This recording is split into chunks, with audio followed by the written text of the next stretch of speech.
روزوں کا مہینہ رمضان کا مہینہ ہے، جس میں قرآن اول نازل ہوا جو لوگوں کا رہنما ہے، اور جس میں ہدایت کی کھلی نشانیاں ہیں، اور جو حق و باطل کو الگ الگ کرنے والا ہے۔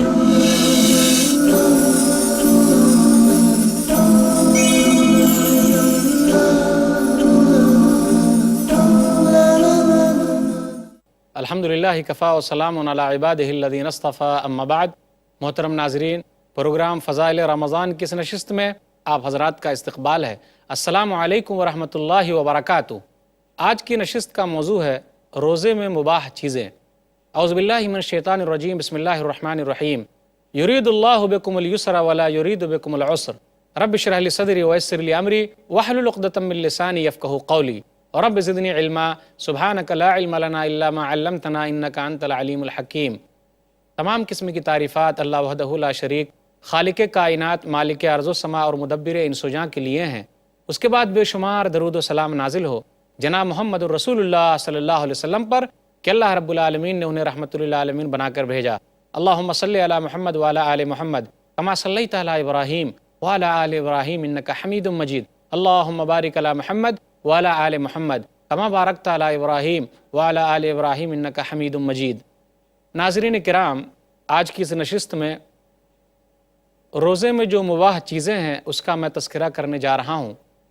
ہم اور آپ اچھی طریقے سے جانتے ہیں کہ دین جو ہے وہ بالکل آسان ہے۔ اللہ تعالیٰ نے روزے کی حالت میں بعض چیزیں ہم لوگوں کے لیے جائز قرار دی ہے۔ یہ الگ بات ہے کہ بہت سارے لوگ اس چیزوں کو سمجھتے ہیں اور بہت سارے لوگ اس چیزوں کو نہیں جانتے ہیں۔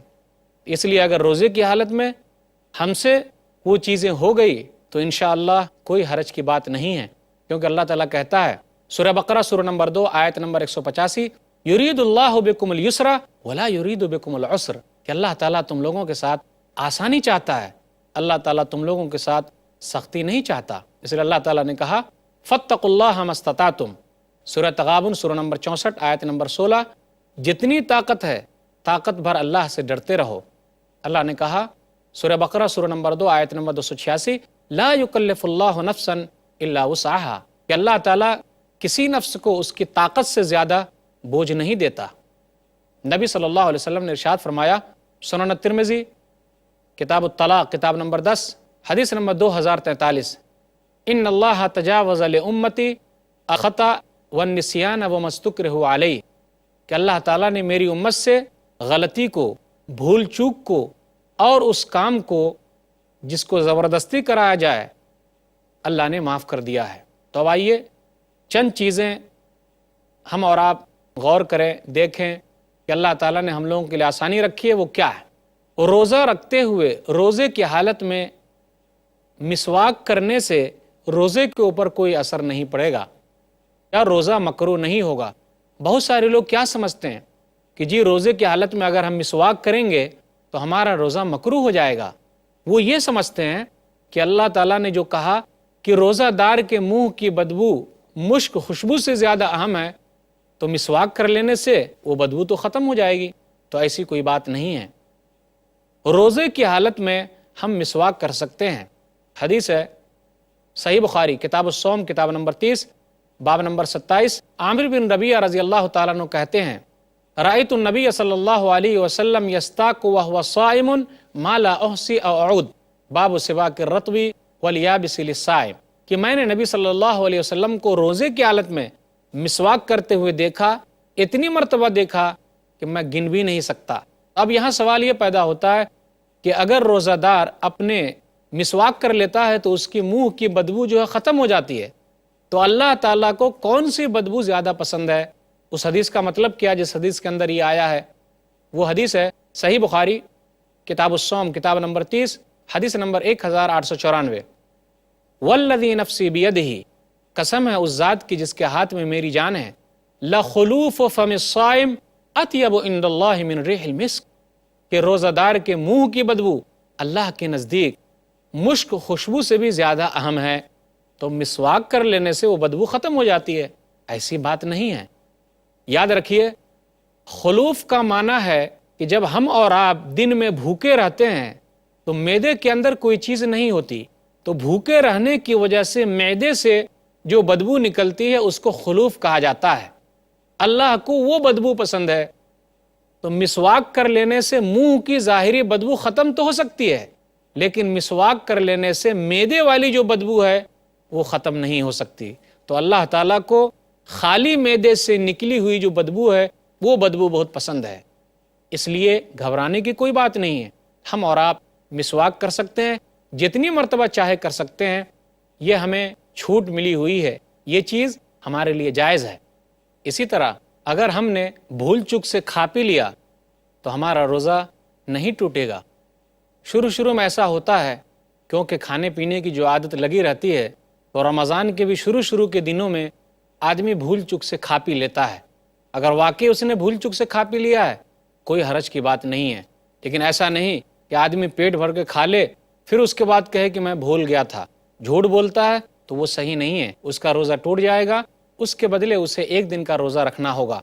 نبی صلی اللہ علیہ وسلم کی حدیث ہے، صحیح بخاری کتاب الصوم کتاب نمبر 30 حدیث نمبر 1933، اذا نسیا فاکل وشرب فلیتم صومہ فانما اطعمہ اللہ وسقاہ۔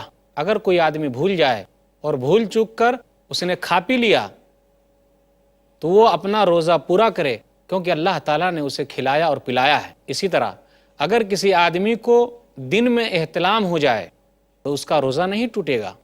عبداللہ بن عباس اور اکرمہ رضی اللہ عنہما کا قول ہے، صحیح بخاری کتاب الصوم کتاب نمبر 30 باب نمبر 32، باب الحجامۃ والقیء للصائم الصوم مما دخل وليس مما خرج، کہ روزہ اس چیز سے ٹوٹ جاتا ہے جو چیز اندر داخل کی جائے، اس سے نہیں ٹوٹتا جو چیز اندر سے نکلتی ہے۔ پھر اسی طرح اگر ہم نے طلوع فجر کے بعد صبح صادق کے بعد غسل جنابت کیا تو ہمارا روزہ نہیں ٹوٹے گا۔ میں یہاں واضح کرنا چاہتا ہوں کہ سحری کھانے کے لیے ہم اٹھے، رات میں ہم اپنی بیوی سے اگر ملے تھے یا ہم جنبی ہو گئے تھے، ہم کو احتلام ہوا تھا، لیکن سحری کھانے سے پہلے تک ہم نہا نہیں سکے، غسل نہیں کر سکے، تو سحری کھانے کے بعد ہم غسل کر سکتے ہیں، کیونکہ فجر کی نماز کے لیے جانا ہے، تو ہمارے روزے پر کوئی فرق نہیں پڑے گا۔ نبی صلی اللہ علیہ وسلم کا ایک طریقہ یہ بھی ملتا ہے، صحیح بخاری کتاب الصوم کتاب نمبر 30 حدیث نمبر 1930، ماں عائشہ رضی اللہ تعالیٰ عنہ کہتی ہیں، کان النبی صلی اللہ علیہ وسلم یدرکہ الفجر جنوبا فی رمضان من غیر حلم فیغتسل ویصوم، کہ نبی صلی اللہ علیہ وسلم رمضان میں جنبی ہوتے اور فجر کا وقت آ جاتا، آپ احتلام سے جنبی نہیں ہوتے، فیغتسل تو آپ غسل کرتے، ویصوم اور روزہ بھی رکھتے۔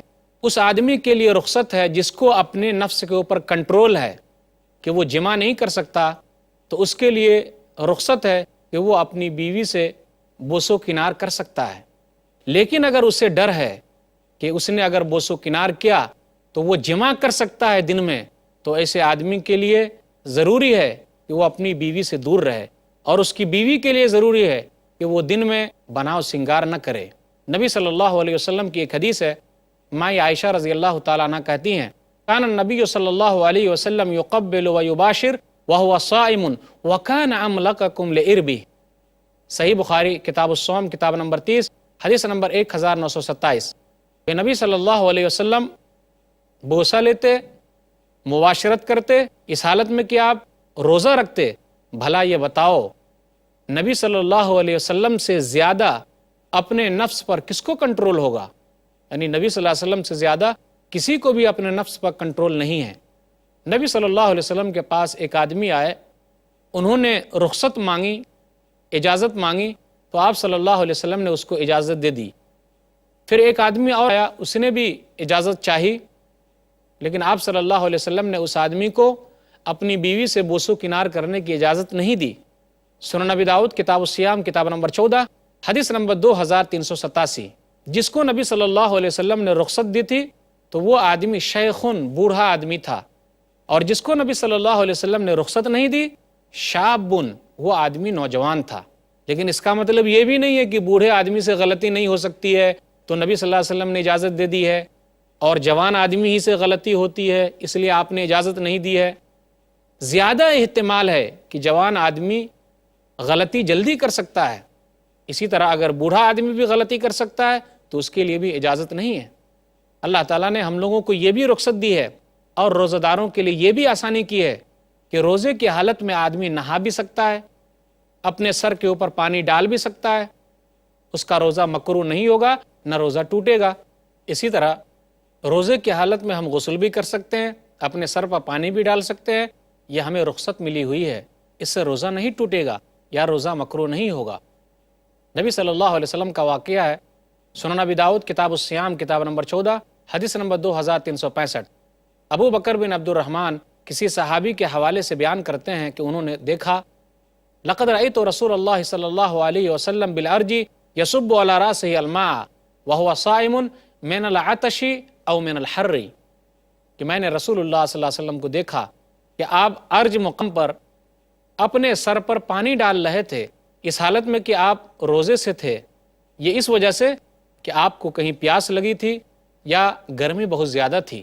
اسی طرح روزے کی حالت میں کھانا پینا چکھنے میں ہمارا روزہ نہیں ٹوٹے گا، اسے نگلا نہ جائے۔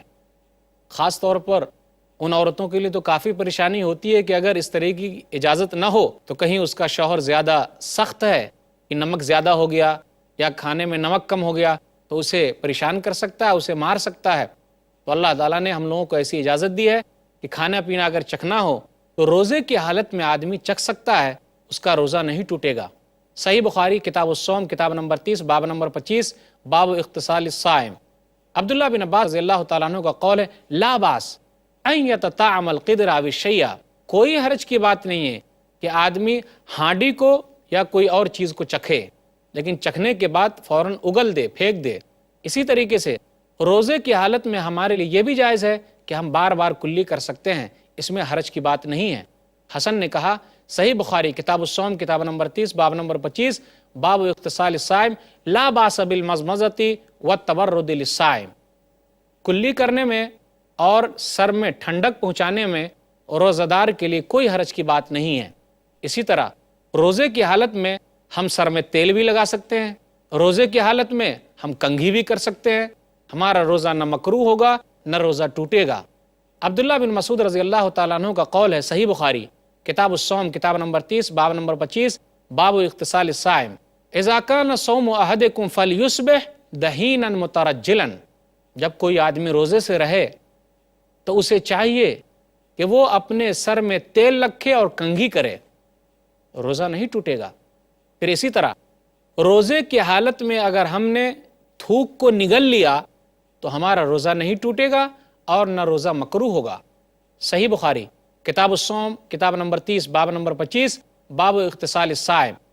عطا نے کہا، ان ازدرد ریقہ لا اقول یفطر، ان ازدرد ریقہ لا اقول یفطر، اگر کسی آدمی نے اپنے تھوک کو نگل لیا تو میں یہ نہیں کہتا کہ اس کا روزہ ٹوٹ گیا۔ گرد و غبار منہ میں چلا جاتا ہے تو اس سے روزہ نہیں ٹوٹے گا۔ حسن نے کہا، صحیح بخاری کتاب الصوم کتاب نمبر 30 باب نمبر 26 ان دخل حلقہ الذباب فلا شیء علیہ، کہ اگر حلق میں مکھی داخل ہو جائے تو اس سے کوئی حرج کی بات نہیں ہے۔ اسی طرح روزے کی حالت میں ہم نے سرما لگایا تو کوئی حرج کی بات نہیں ہے۔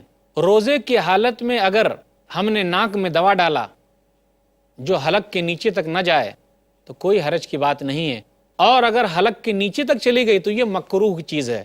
بہتر یہ ہے کہ آدمی ناک میں، کان میں اگر ضروری نہیں ہے تو افطار کے بعد دوا ڈالے۔ صحیح بخاری کتاب الصوم کتاب نمبر 30 باب نمبر 28۔ حسن نے کہا، لا باس بالصوت للصائم ان لم يصل الى حلقه ويكتحل، روزہ دار کے لیے ناک میں دوا ڈالنے میں کوئی حرج نہیں ہے، شرط یہ ہے کہ وہ حلق کے نیچے تک نہ جائے۔ اور آدمی سرما بھی لگا سکتا ہے۔ تو بہت سارے لوگ یہ سوچتے ہیں کہ جی سرما لگانا، مسواک کرنا، نہانا، کلی کرنا، تھوک کو نگلنا، یہ سب کرنے سے روزہ مکروہ ہو جاتا ہے، روزہ صحیح نہیں رہتا۔ ایسی بات نہیں ہے، اللہ تعالیٰ نے اجازت دی ہے۔ اگر ہم اور آپ ایسا کرتے ہیں اور ہم سے ہو جاتا ہے تو ہمارا روزہ نہیں ٹوٹے گا، بلکہ یہ ہم لوگوں کے لیے رخصت ہے اور اجازت ہے۔ اسی طریقے سے اگر کوئی آدمی اپنے ناک کو جھاڑ رہا ہے، کبھی کبھی ایسا بھی ہوتا ہے ناک جھاڑ رہا ہے اور اس نے وضو بنانے کے لیے منہ میں پانی رکھا ہے تو پانی حلق کے اندر داخل ہو جاتا ہے، تو بہت سارے لوگ یہ سمجھتے ہیں کہ میرا روزہ تو ٹوٹ گیا. نہیں، ایسی بات نہیں ہے. عطا نے کہا فَإِنِ اسْتَنْصَرَ فَدَخَلَ الْمَاءُ فِي حَلْقِهِ، صحیح بخاری کتاب الصوم کتاب نمبر 30 باب نمبر 28، کہ اگر اس نے اپنے ناک کو جھاڑا اور اس حالت میں منہ میں اس کے پانی چلا گیا تو وہ روزے سے ہے. لم یملک، کیونکہ اس کے اندر اس پانی کو روکنے کی طاقت ہے ہی نہیں، کیونکہ پانی ناک جھاڑنے کی صورت میں اس کے منہ سے پیٹ میں داخل ہو گئی ہے، اس پر اس کو طاقت نہیں ہے. تو اگر آدمی سے ایسا کچھ ہو جائے تو اس کا روزہ نہیں ٹوٹے گا. آدمی نے روزے کی حالت میں پچھنا لگوایا، بیماری ہو جاتی ہے جہاں سے خون کو نکالا جاتا ہے. اگر آدمی نے پچھنا لگایا، خون نکالا ٹیسٹ کرنے کے لیے، جانچنے کے لیے، تو ایسا وہ کر سکتا ہے تاکہ اس کی بیماری کا پتہ لگے، تو ایسا کرنا جائز ہے، اس سے روزہ نہیں ٹوٹے گا. نبی صلی اللہ علیہ وسلم کی حدیث ہے، صحیح بخاری کتاب الصوم کتاب نمبر 30 حدیث نمبر 1939، احتجم النبی صلی اللہ علیہ وسلم وهو صائم، کہ نبی صلی اللہ علیہ وسلم نے پچھنا لگایا یعنی خون کو نکالا اس حالت میں کہ آپ روزے سے تھے. جب پوچھا گیا انس بن مالک رضی اللہ تعالیٰ عنہ سے اکنتم تکرہون الحجامۃ للصائم لا الا من اجل الضعف، صحیح بخاری کتاب الصوم کتاب نمبر 30 حدیث نمبر 1940، کیا آپ لوگ پچھنا لگانے کو روزہ دار کے لیے ناپسند سمجھتے تھے؟ کہا نہیں، مگر کمزوری کی وجہ سے. اگر کمزوری آ جائے تو آدمی کو چاہیے کہ پچھنا نہ لگائے. اسی طرح اگر ہم نے کسی بیماری کے لیے انجیکشن لگایا اور اس کے اندر طاقت کی غذا نہیں ہے تو ہمارا روزہ نہیں ٹوٹے گا. اسی طرح اگر ہم نے روزے کی حالت میں مسواک کے بدلے ٹوتھ پیسٹ کر لیا، برش کر لیا، تو اس سے بھی ہمارا روزہ جو ہے مکروہ نہیں ہوگا، نہیں ٹوٹے گا. علماء کے درمیان اس میں دو رائے پائی جاتی ہے. ایک تو یہ ہے کہ آدمی کا روزہ مکروہ ہو جائے گا، یعنی صحیح چیز نہیں ہے، آدمی کو چاہیے کہ مسواک ہی استعمال کرے. دوسرا قول یہ ہے کہ وہ بھی ایک مسواک کی شکل ہے، اور مسواک کا معنی یہ ہے کہ آدمی اپنے منہ سے گندگی کو نکالے اور اس کے ذریعے منہ کی صفائی کرے، تو اس کے ذریعے بھی منہ کی صفائی ہوتی ہے، تو اس کو کرنے میں کوئی حرج کی بات نہیں ہے. روزہ دار کے لیے یہ بھی ہے اور یہ جائز ہے کہ اگر اس کو سانس لینے میں تکلیف ہو رہی ہے تو وہ اپنے لیے آلہ تنفس کا استعمال کر سکتا ہے. وہ جو آلہ ہوتا ہے، وہ جو مشین ہوتی ہے، اس کے منہ میں کس طریقے سے ہوا کی نالیوں کو کھولتی ہے، وہ طاقت نہیں پہنچاتی. ایسا مریض آدمی آلہ تنفس کا استعمال کر سکتا ہے، اس مشین کا استعمال کر سکتا ہے، اس سے روزہ اس کا نہیں ٹوٹے گا. یہ چیز اس کے لیے جائز ہے. اسی طرح اگر کوئی آدمی شوگر کا مریض ہے تو وہ بھی انسولین وغیرہ استعمال کر سکتا ہے، اس میں کوئی حرج کی بات نہیں ہے. ڈائبٹیز کے مریض کے لیے یہ دوا جائز ہے. اسی طرح اگر کسی آدمی کو قے ہو گیا، خود بخود قے آ گیا، اس نے زبردستی قے نہیں کیا، تو اس کا روزہ بھی نہیں ٹوٹے گا، بلکہ وہ روزہ مکمل کرے. نبی صلی اللہ علیہ وسلم نے ارشاد فرمایا، سنن ابی داؤد کتاب الصوم کتاب نمبر 14 حدیث نمبر 2380، نبی صلی اللہ علیہ وسلم نے کہا، من ذرأہ قی فلا باس علیہ، اگر کسی آدمی کو قے آ گیا تو کوئی حرج کی بات نہیں ہے. وَإِنِ اسْتَقَاءَ فَلْيَقْضِي، اور اگر اس نے زبردستی قے کیا تو اس کو چاہیے کہ وہ روزہ پورا کرے. لیکن خود بخود قے آ جائے، بہت سارے لوگوں کو قے آ جاتا ہے تو اس سے روزہ مکروہ نہیں ہوگا. بہت ساری ان عورتوں کو بھی قے آ جاتا ہے جن کے پیٹ میں بچے ابتدائی مرحلے میں ہوتے ہیں، تو وہ یہ محسوس نہ کرے کہ ان کا روزہ ٹوٹ گیا ہے. بالکل نہیں، خود بخود قے آ جانے کی وجہ سے روزہ نہیں ٹوٹتا. اسی طرح پیٹ کے اندر اگر وہ چیز داخل کی جائے جس کو انڈوسکوپک کہا جاتا ہے، تاکہ وہ پیٹ کی جانچ کرے اور حالات معلوم کرے، تو اس کے ذریعے بھی اس کا روزہ نہیں ٹوٹے گا. لیکن اگر اس کے اندر تیل موجود ہے اور وہ تیل معدہ کے اندر پہنچ پا رہا ہے تو ہو سکتا ہے اس کا روزہ ٹوٹ جائے. یہ بھی ہو سکتا ہے کہ اس کا روزہ مکروہ ہو، لیکن اگر تیل کی صورت میں اندر داخل ہو گیا تو اس کا وہ روزہ ٹوٹ جائے گا، اس دن کے بدلے وہ روزہ رکھے. اسی طرح آدمی نے اپنے دانت کو اکھڑوایا ہے، اس کی وجہ سے بھی اس کا روزہ نہیں ٹوٹے گا. اسی طرح اور بھی جو وبائی امراض ہیں، موسمی بیماریاں پھیلتی ہے، اگر کوئی آدمی اس کے لیے انجیکشن لے تو اس کو لے سکتا ہے، اس کے ذریعے اس کا روزہ نہیں ٹوٹے گا. اسی طرح بہت سارے لوگ ہوتے ہیں جن کو نکسیر پھوٹ جاتا ہے، ناک سے روزے کی حالت میں خون آنے لگتا ہے تو اس کا روزہ نہیں ٹوٹے گا، کیونکہ وہ مجبور ہے اور خود بخود اس کو ویسا ہو گیا ہے۔ اسی طرح اگر آدمی کے جسم سے مزی نکل گئی، آدمی کوئی چیز دیکھتا ہے تو اس وقت جو اس سے جو چیز نکلتی ہے، اگر اس کو ایسا ہو گیا تو اس سے اس کا روزہ نہیں ٹوٹے گا۔ اسی طرح اگر کوئی آدمی ایسا ہے کہ اسے بخاخ لینا پڑتا ہے، اسپرے لینا پڑتا ہے، وہ دمہ کا مریض ہے، تو روزے کی حالت میں اس کو چاہیے کہ اگر انتہائی تکلیف کی صورت میں ہے، اس کے بغیر اس کا کام نہیں چلے گا، تو مجبوری کی صورت میں وہ لے سکتا ہے، ورنہ وہ افطاری کرنے تک اس کو ٹالتا رہے۔ کیونکہ ایک آیت ہے سورہ نام سورہ نمبر 6 آیت نمبر 119، قد فصل لکم ما حرم علیکم الا ما اضطررتم الیہ، کہ اللہ تعالیٰ نے ہر اس چیز کو جو چیز حرام ہے کھول کھول کر بیان کر دیا ہے، مگر جس کی ضرورت ہو اضطراری حالت میں، اگر واقعی اس کی ضرورت ہے تو آدمی اس کا استعمال کر سکتا ہے۔ تو میں نے جو چیزیں بیان کی کہ روزے کی حالت میں بہت ساری چیزیں اللہ تعالیٰ نے ہم لوگوں کے لیے مباح کیے، جائز قرار دیا ہے۔ جیسے میں کہا، مسواک کرنا کوئی حرج کی بات نہیں، بھول کر کھا پی لینا کوئی حرج کی بات نہیں، سرما لگانا کوئی حرج کی بات نہیں ہے، پھر اسی طرح کھانا پینا چکھنا کوئی حرج کی بات نہیں ہے، پھر اسی طرح احتلام ہو جانا اس میں کوئی حرج کی بات نہیں ہے۔ اگر کسی آدمی کو اپنے نفس کے اوپر کنٹرول ہے تو وہ اپنی بیوی کو بوسو کنار کر سکتا ہے، وہ اپنی بیوی سے بوسو کنار کر سکتا ہے، کوئی حرج کی بات نہیں۔ لیکن اگر جمع کر لے گا تو اس کا روزہ ٹوٹ جائے گا۔ اور بھی بہت ساری باتیں ہیں کہ اگر وہ بیمار ہے تو انجیکشن لے سکتا ہے جس کے اندر طاقت کی چیز نہیں ہے، تو ایسا وہ کر سکتا ہے، اس میں حرج کی بات نہیں ہے۔ دانت وغیرہ بھی اکھڑوا سکتا ہے، کوئی حرج کی بات نہیں ہے۔ تو یہ چند باتیں تھیں جس میں اللہ تعالیٰ نے ہم لوگوں کے لیے روزے کی حالت میں مباح رکھا ہے۔ اللہ تعالیٰ سے دعا ہے کہ اللہ تعالیٰ ہم لوگوں کو ان باتوں کو سمجھنے اور اس پر عمل کرنے کی توفیق دے، آمین۔ وآخر دعوانا الحمدللہ رب العالمین، وصلی اللہ علی نبینا محمد وآلہ وصحبہ اجمعین، والسلام علیکم ورحمۃ اللہ وبرکاتہ۔